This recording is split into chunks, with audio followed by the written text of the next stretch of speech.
Welcome to the Emerging Civil War podcast. I'm Chris Mackowski, and joining me today is my friend Joe Ewers from the 2nd South Carolina String Band. Joe, how you been? I've been good. How about you? I'm hanging in there well. Now, folks who've been listening to the podcast for a long time know that the 2nd South Carolina String Band provides our theme music, and I thought we should spend some time checking in to hear how the band's doing. So how's the band doing, Joe? Band is retired. That's how we're doing. And yet still making some pretty good music thanks to the magic of digital technology. Yeah, well, it's not so much that we're making it, it's that we're presenting music that we once made. And it turns out that, again, with the sort of the technology thing, that things that were old that we did, like, well, we did a whole video, an hour-long video in 1999 called Far, Far From Home, which was the title of a novel, not a novel, a reminiscence by someone in the 3rd South Carolina Regiment. And that was the title of the book, and it, talked about their experiences. And so it seemed like would be a good title. So we made this video. It was about an hour long, and it turned out to be what I characterize as like the worst idea that I ever had. And it took literally decades for it to sink in. But it's when you fall in love with your own idea, sometimes it's not always a great idea to fall in love with your own idea. And it turns out that I overlooked the one key element, which is that you need to set aside a full hour doing nothing but watching this video, because you can't mow the lawn while you're listening to it or watching it. You can't do anything except watch the video. So, and it was a VHS back in the day, and the quality turned out to be not that great, at least the reproduction of it. And so that was disappointing. It was very dark looking, and we went from daytime to nighttime, and over 2 days, over the Labor Day weekend in September of 1999. And Kevin Hirschberger, you might know, was the director and producer, and the band was the producer with him. And that was the beginning of, sort of at the very beginning of his career. He'd done a film called Wicked Spring, which was really cool looking, and it featured all campaign style reenactors. So long story short, it didn't do well. We had to buy like 2,500, what was it, 1,000? We had to buy 1,000 videos and 2,500 inserts. And it took me a long time to sell off the VHS cassettes, and never did get rid of all of the inserts. But as time wore on, I went back and I found the original mini videos, had them digitized, found some really cool free software online called DaVinci Resolve, and started editing them myself and improving the color and to whatever extent the resolution, and then putting them up. I learned that if you, instead of had like like Hollywood does, you'd have a title frame, like, for example, the title frame behind you, and you put that up on YouTube, and a lot of people will just pass it by. Finally, it dawned on me that if you had an interesting picture that had nothing to do with what you wanted to call the whole thing, then more people would look at it, and that's what happened. And so we started, not with that video necessarily, but we started putting up videos that we had done in the past. We hired.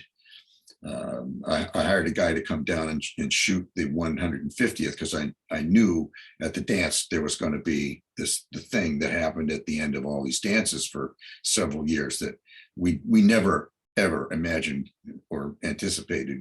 A crowd would gather in front, and they were, they wanted to hear Southern Soldier and Dixie, and those were our signature end tunes, and the place would go nuts. And so I knew it was going to happen. So I got this guy to come down. He'd never done anything like that before, but he worked with my son at Florentine Films. And so we put that up. My son edited it at the time. He had time to do that. And he edited it. We put it up. I don't remember exactly what year. It was like 7 or 8 years ago.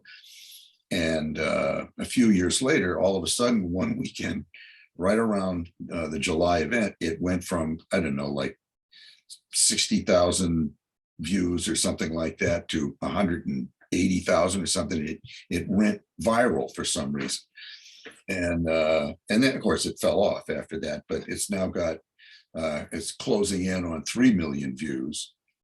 And some of the other ones that we did one at Cedar Creek that was, again, the same kind of thing. That's over 2 million views. And now we have people from all over the world watching the videos, and it's new to them, where it's the reenacting community, they know who we are and everything. And for reasons that I can only thank heaven for is, Spotify. We have a channel on Spotify that I had nothing to do with setting up. And there's 60,000 plus followers on that channel. And, people are listening to the music all the time, all over the place. And that's just amazing. Yeah. The band was aging. I'm the oldest. I'll be 80 next October. And the other three original members are now also septuagenarians. And and the other two guys, the youngest guys, I got a 45 now, 44, 45.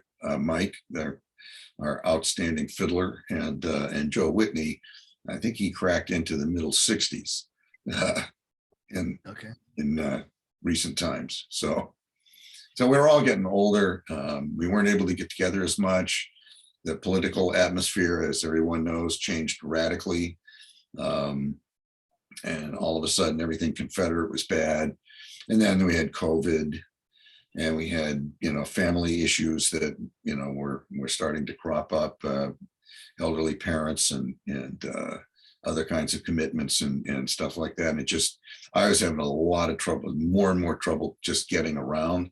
It turns out I have neuropathy in at least one foot, if not the other. And so it began to be more and more trouble. I was the guy that, I brought what we used to call the pop stand, which was we had the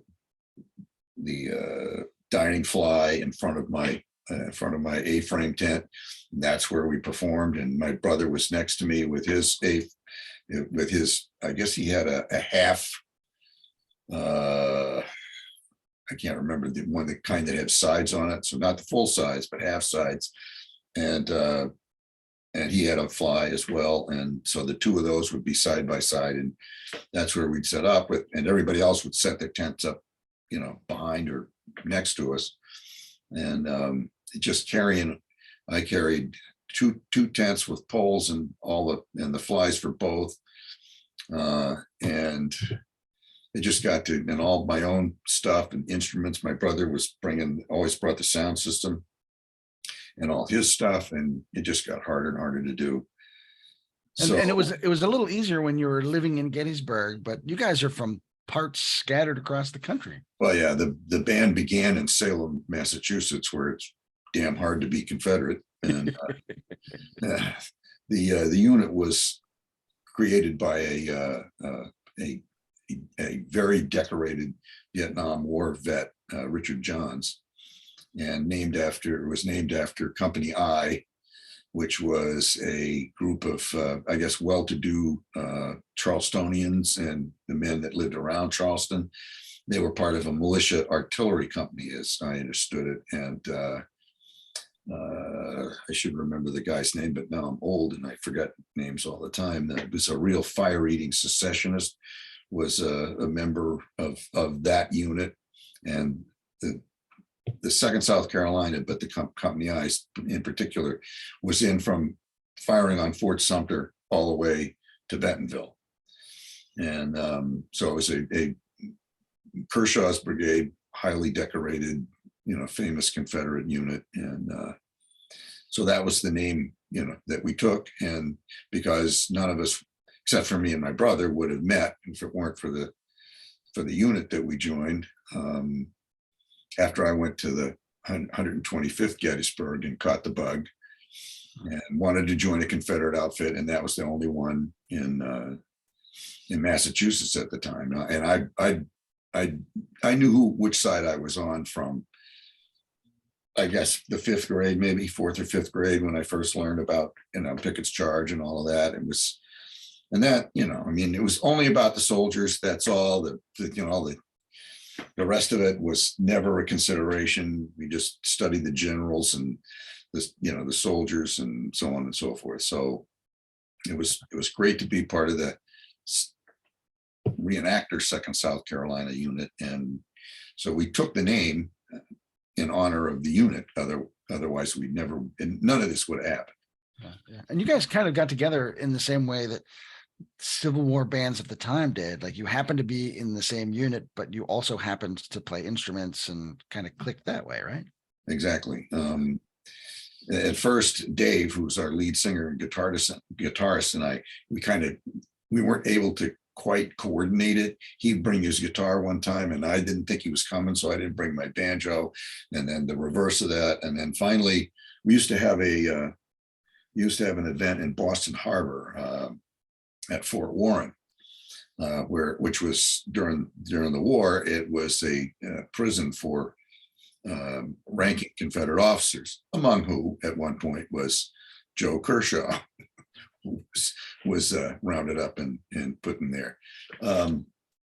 And we'd be out there for the whole weekend. And the first time that I went out there, I got my brother to come along because we'd already done a little playing together, Dave and I. We used to go to a place in Massachusetts called Wampatuck State Park, and we do like tacticals there, drill and whatnot. And we were able to play once or twice. So I asked my brother to come because he was a fiddle player. And so I guess the first or second night that we were there, there was a I remember it this way: there was a bonfire going, and there was a lot of the guys were around the bonfire, but there was a lot of drinking going on. Mm-hmm. And none of us in the band were, like super heavy. Most of us in the band were not, really into the drinking scene. So there was this big bush, and being backlit by the fire, I remember this, spiky black silhouette next to us. And then the 5 of us sitting around on the other side of the bush playing music, mostly that was mostly Dan Emmett and Stephen Foster's tunes that Dave, all of us had learned in grade school, with the blocks and the triangle and all that stuff. And so we sat there and sang all these songs, and then one thing led to another, and a couple of years later, I guess, a year or so later, one of the guys said to us, they'd asked if we could play at a dance in the bakery at Fort Warren. And we said, well, I don't know, I guess so. We can play what we play, and if you could dance to it, great. So we did that. And afterwards, I think it was the next day, I was walking along, and one of the guys came by, and I think he was the sergeant at the time, and he was also active duty military. And he says, you guys should make a tape. It's like, huh? So we started rehearsing, and Dave is a historian, and he was, at the time, he was working at the House of Seven Gables. He was in charge of the docents and the presentation of the history of it there. And so he, where was I going with this? So So as you're trying to come up with So we would the go, idea for practice. yeah, we would go to this, my brother and I would go up to the house of Seven Gables, and one of the other guys, the drummer, lived also lived in Salem. And so that we'd get together and we would rehearse some of this stuff. And over time we began to build up a repertoire, and then we decided we were going to do our first tape. And it was going to be called We're Tenting Tonight. Mm-hmm. And I had the notion that because, everything was over with, everybody knew, how the Civil War went and everything. So one side would be, Union songs and the other side would be Confederate songs. And well, it didn't really work out. We made 2 audio cassettes. And on the second one, which was called The Band of Brothers, we put on Marching Through Georgia and Lincoln and Liberty too, because we needed to have, and it didn't take long before some of the people that were carrying our cassettes when they were at like memorabilia shows or gun shows or reenactments in down south, and I'm talking deeper south than Virginia and the Eastern Theater. I can't sell that tape. So how come you're not taking Band of Brothers? I can't sell it. They nobody wants it. They won't even carry it. And I was like, oh, okay. So that's when we decided, okay, this, trying to please both sides is just not gonna happen. So what's our base? Well, our base was, we were Confederate reenactors. And so the next album was Southern Soldier. And that hands down is the biggest, it's just, for what it is, it's a blockbuster. Yeah. And it just sells and sells and sells. The first 2 cassettes we put together on one, because we started going into CDs, because the automobile dealers stopped, or manufacturers stopped putting cassette players in cars. Right. So then we went to CD, and so we put the first 2 cassettes together on one CD and called it Hard Road. And those 2 make up 70% of our sales to this day. Yeah. Everything we did after that makes up the other 30%. So, and I remember that, the band has gone through some personnel changes over the years, and, yep. To kind of keep things fair for some of your band members, you've tried to create some new sales opportunities that they have the chance to take advantage of some royalties. And how has the membership changed over the year? Well, let's see. The original 5 stayed together until, I guess, we stayed together for a long time. John Frailer, who was the drummer, left the band in I think it was in 2020. He was a Vietnam vet. The travel had gotten, the going back and forth and everything had gotten to be a kind of a bummer for him. And so he decided that to opt out. And so we were thinking we needed to add another rhythm guy, even though we had Bob Beeman, who played tambourine and bones and everything. Excuse me. Yeah. I remember watching him play the first time, and then I'm like, he's literally playing a jawbone. Yeah. He started collecting what he called his bag of noise, and he carried he bought a carpet bag to carry all of this stuff in, and people loved that.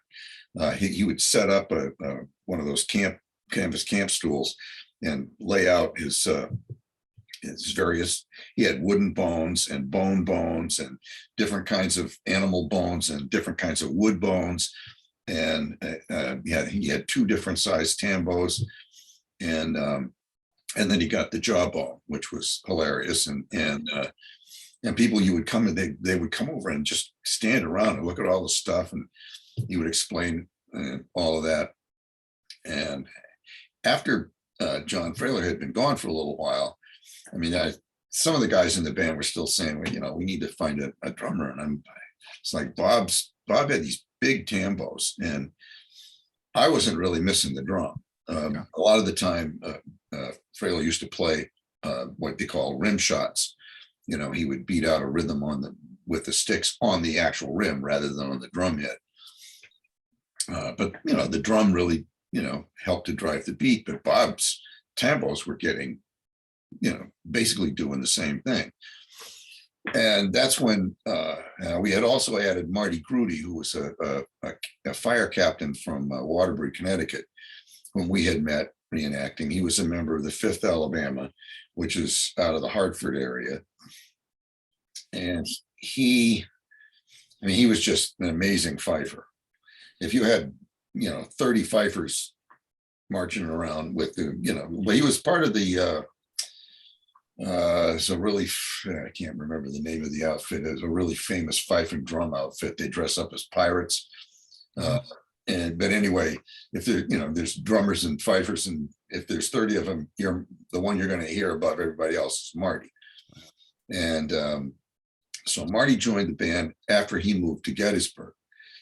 He played with us, but when he moved down to Gettysburg, it became a lot more serious. And of course, I moved down to Gettysburg in '96 and Marty lived up on Hers Ridge. And I lived over on the old Harrisburg Road. And so we could get together and practice stuff. And that's when my brother was still up in Massachusetts, and he was playing with an Irish band, and they were really popular on the Cape. And so as the spring came up and, the Cape got more popular, that's when the campaign season started for reenactors. So that got to be something of a conflict, and Fred carried a lot of the melody line. So I felt like we needed somebody to do that. So I started looking for another fiddler at the same time that we were talking about adding another drummer, and the fact that Marty, was already playing fife. And so I think it was in 2000 that Marty, after we made the Far, Far From Home video, Marty sold his place in Gettysburg and moved to Florida. And he recommended Joe Whitney to fill in. Now, Marty left in September, so it would have been 2000. It would have been 2000. So it was a very large Manassas event. And Joe showed up at Manassas. Now, he's had been a campaign style reenactor forever. And he showed up for his first time at this first Manassas event in Leesburg with his drum, but he also had a flute, an 1850s flute. And I think, let's see, Greg Hernandez was there because Marty had left. We also knew Greg, and Greg had also come from New England, and I think he was still in New England. So we had like 8 guys at this event, and we started playing stuff that it sounded like an orchestra. I could not believe my ears. It was fantastic. Now, we weren't hired to play the dance at that one, so we got to play, basically all weekend long. And so that's when all of those guys got added. Yeah. We also had Tom DiGiuseppe, who was a second chair banjo player, and he had joined the band at that event as well. And he was also from New England. He was part of the round table up there, and had been playing on and off with another minstrel group up in there, the Amaskeg Players. And he was learning how to play banjo from that guy, the leader of that band. And so that's how, we added all of these guys, and we had added young Mike. Mike was, I think, just 20 years old. We added him. I brought him on board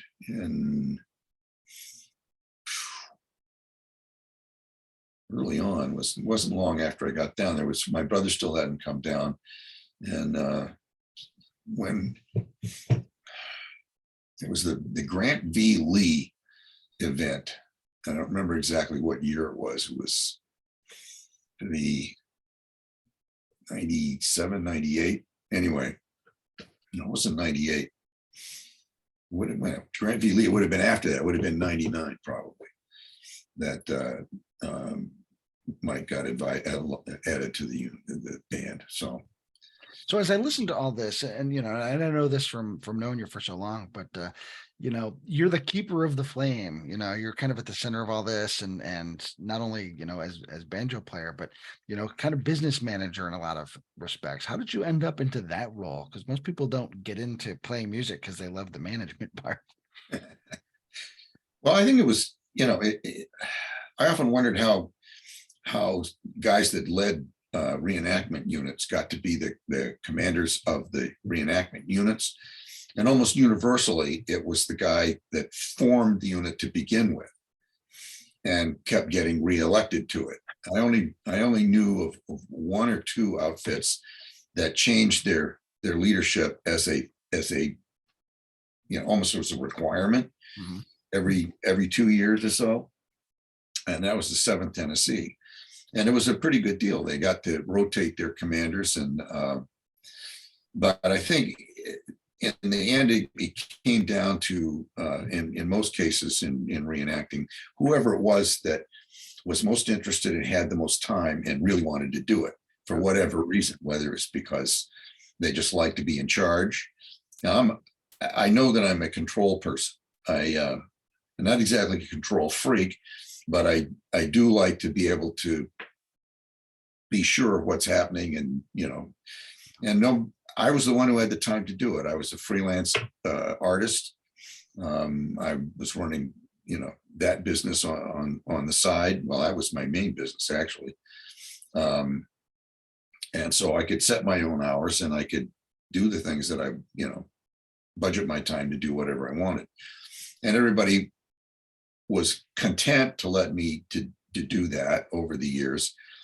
And I tried to never abuse that. I mean, it was I might come up with a lot of the ideas to do stuff, but it was always put out as a consensus thing. It's like, what do you think? This is what I'd like to do, and we would go with, whatever the majority wanted to do.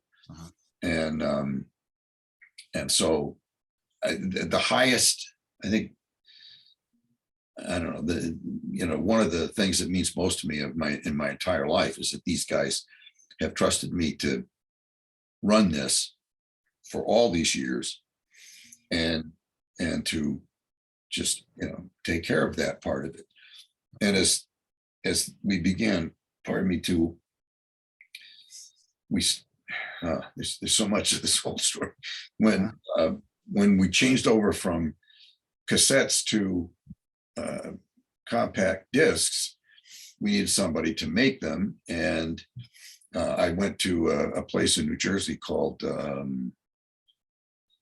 okay, I can't remember it now, it'll come to me in a minute. Anyway, this outfit in New Jersey, and they introduced me to CD Baby.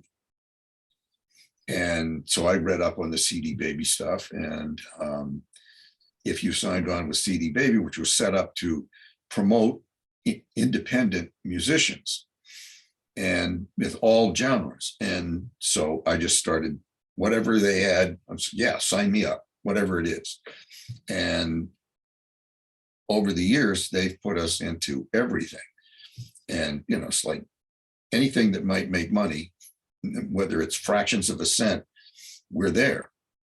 People have, our music is ringtones, for heaven's sake, if you can imagine that. And for that, I don't know what fraction of a mil of a whatever, I don't know, we get every time it plays, but we get, and over time, the industry grew, and now all music has like a digital fingerprint. So anybody who uses our music for their own little video online, there's this one guy, he put up a version of one of our version of Dixie, what we used to call the endless Dixie, because it had every verse but one. And we called it endless because we used to play it all. And then my brother said, no, we're not doing that anymore. I can't do that. So he edited it down. Anyway, so the guy had put it up, and it's like over 10 million views now. And, we get something for every time somebody watches that. So, Yeah. So now we're starting to make money, and that money enabled us to continue for 20 years after we stopped carrying the musket and playing the music. So we soldiered through 1999, I think it was, and played. And then in 2000, we started to do sutlering, and no longer, going out to fight, quote unquote, unless, one of the guys wanted to do it during the battle. If you wanted to go out and do it, it's like, okay, go ahead, knock yourself out. But over time, we stopped doing that. And so the money would come in, and it helped to pay for everybody's fuel costs, because most of them, I lived in Gettysburg at that point, so that was easy. Then my brother came down, I think in 2000, and he lived in Spring Grove, which is near Hanover. And so half of us were in the south central Pennsylvania or close to it, and my brother, and the other guys, what we used to call the Frostbite 3, would come down from New England, and so it didn't seem fair that they should have to pony up the money to drive all the way down. So I had the money, so we would pay their fuel costs. I'd pay for beer, and not beer, with food and beer, and just expenses. Yeah. We paid for the band, this income from music, the music that we'd made and the products that we made, paid for, new instruments, paid for sound system, paid for microphones, paid for fuel, paid for lodging, paid for, everything. And we ate good, I'll say that, wherever we went. And it was a band meal. Everybody said, who wants a band meal? Hands would go up, and because that way nobody had. And Fred's wife, Pat, don't want to leave her out of in the beginning, a lot of the wives, many of the wives came with us.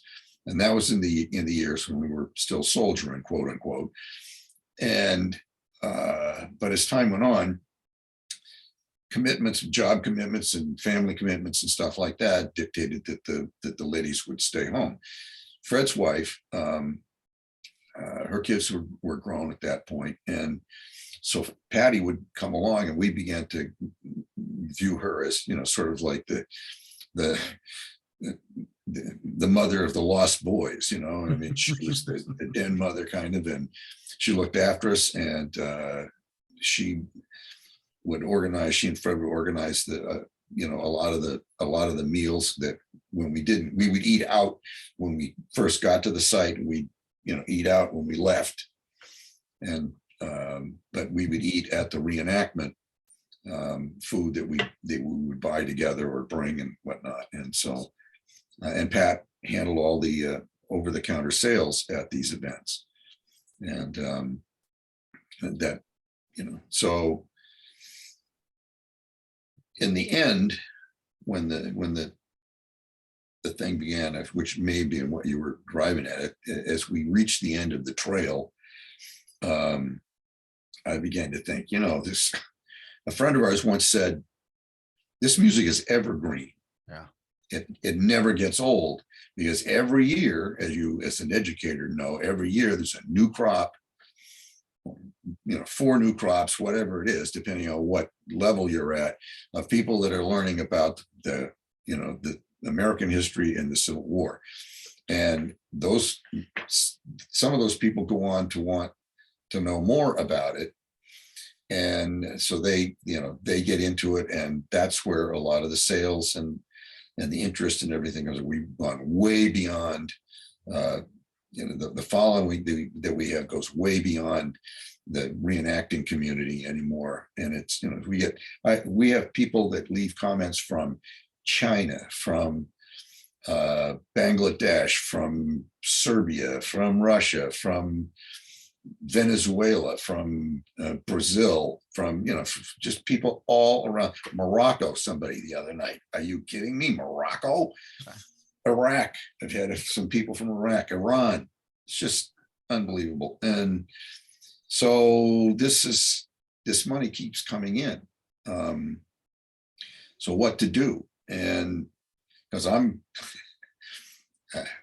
going to be leaving the stage at some point, and I know something needs to be done with this. So I decided that again, with consensus agreement, to set up a trust fund. And so I'm in the final stages of that. After the way it's going to work is that it will continue to make distributions to the members, the living members, and as they pass on to their spouses. And then when that's done, the money will go to what used to be the Civil War Trust. Now it's the Battlefield Trust, I think. American Battlefield Trust. American Battlefield Trust, yeah. And we're in the process of the attorney will set those wheels in motion once I get all of the material things set up for that whoever needs to know a new bank account and all that legal stuff that needs to be done. And I think that's such a cool way to bring it all full circle, because as more people come to your music, as you said, there are new audiences every year, and as they come to it, they'll be supporting these battlefields that brought you guys together in the first place. Exactly. So I mean, it's a bless. The whole thing is a blessing. I've been saying it for years. It's just you see the little kids dancing out on the edges, and you look over.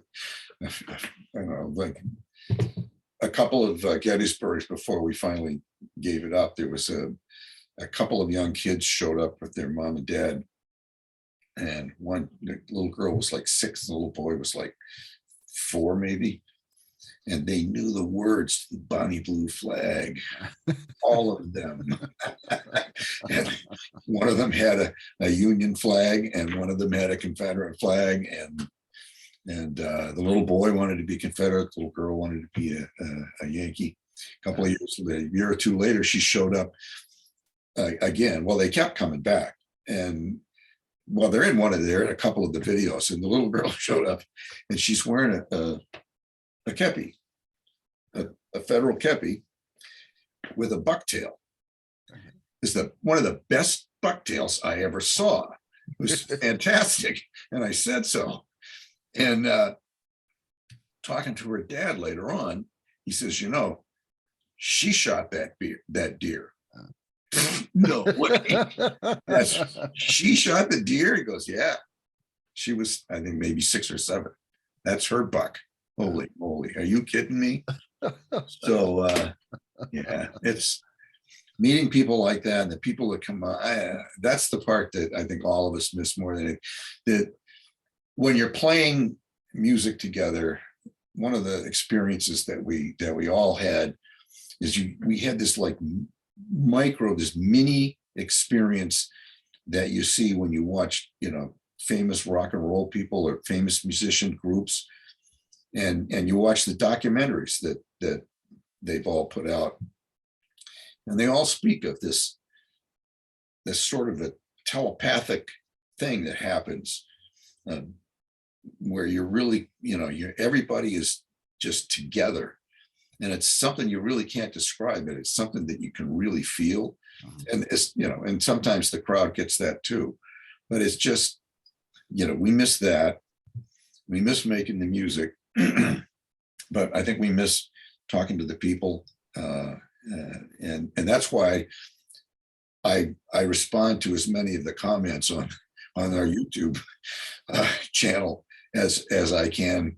I pick them out, and sometimes I take exception to something that somebody says. Some of this stuff is, we've only had a handful of people that are really awful, and you just get rid of them and stuff. But some people just don't understand, especially people from overseas, and I sometimes recommend reading. I sometimes just say, well, it's pretty clear you don't know anything about it. So maybe you want to do some reading before you weigh in, Yeah. going forward. So Oh yeah, I get those sort of things all the time, as you yeah, can I'll bet, imagine. just here, read this and read that. So, So you mentioned the little girl with the bucktail, and that reminds me of the first time you and I met in person. And yeah, you were doing an event in Driftwood, Pennsylvania, which is in the yeah, middle of the nowhere mountains in elk country.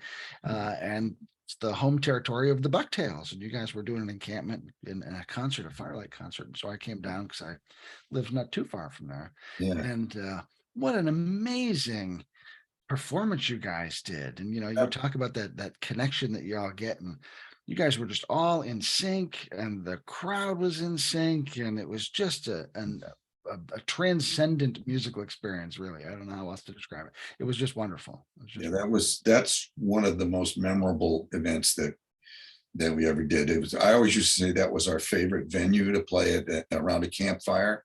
Yeah. And they had set that up, and you're right, it was out in the middle of nowhere.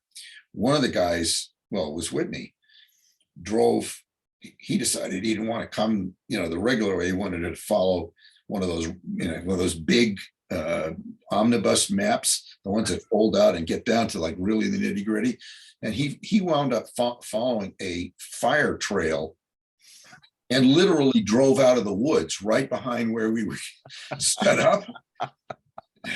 And later on, the people who lived there said, you came out, you came down that trail? And they said, yeah. He says, yeah. And they said, man, you're lucky to be alive.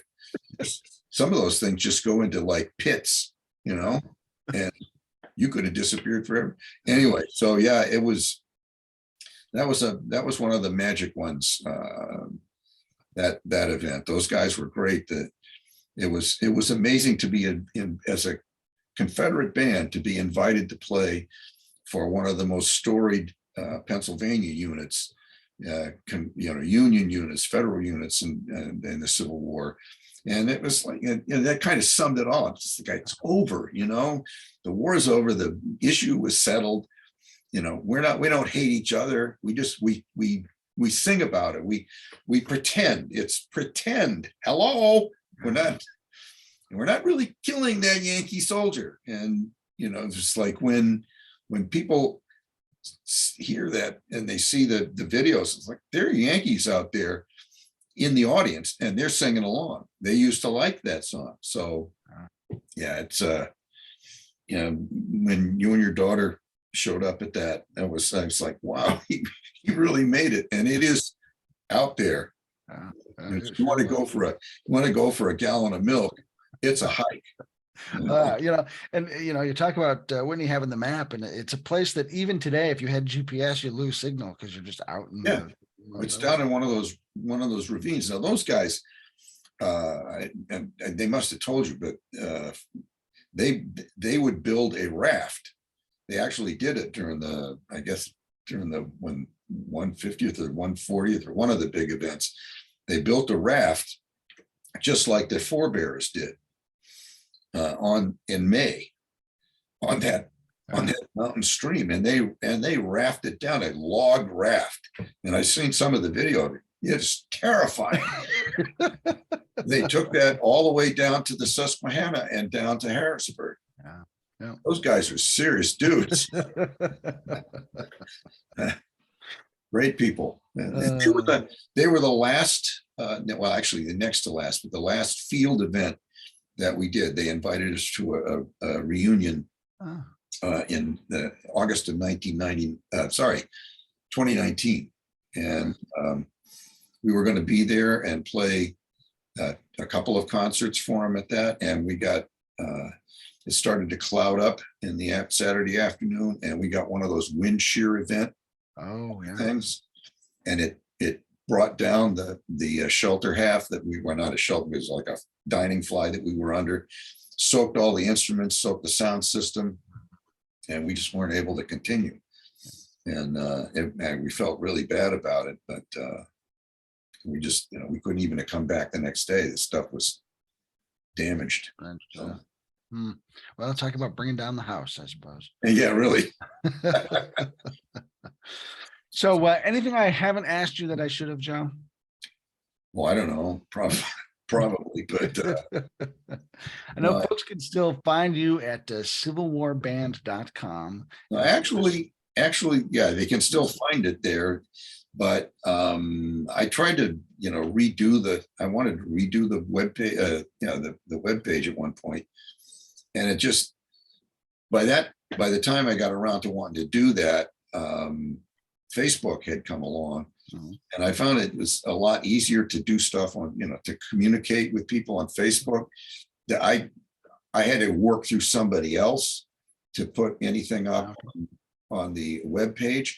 I don't code. I don't do WordPress. I don't, understand any of that stuff. And I like the back and forth with people on Facebook. I'm not a huge fan of Facebook, but for that, it was pretty good. And the only reason that I had the Facebook page for the band and for myself was, to accommodate the band stuff. And then that kind of morphed into the YouTube channel. So I keep it up with both of those, and I don't really know what I want to do about the webpage. If you want to get a hold of us, you can still go there and you can send, if you can figure out how to do it. I think it's info@civilwarband.com or something like that. And then somehow that magically gets to me as an email. But the best way is Second South Carolina String Band on Facebook, or Joe Ewers on Facebook. And of course, you can leave comments and stuff on the YouTube channel at videos. I get notifications about a lot of the stuff, and so there's that. Wonderful.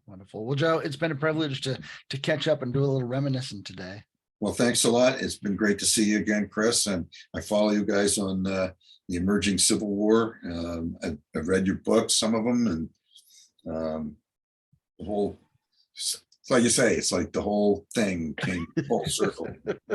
So really, really cool what you guys are doing down there. And I like the new, your new webpage. Oh, thanks. Great. That's great. Is that actually up?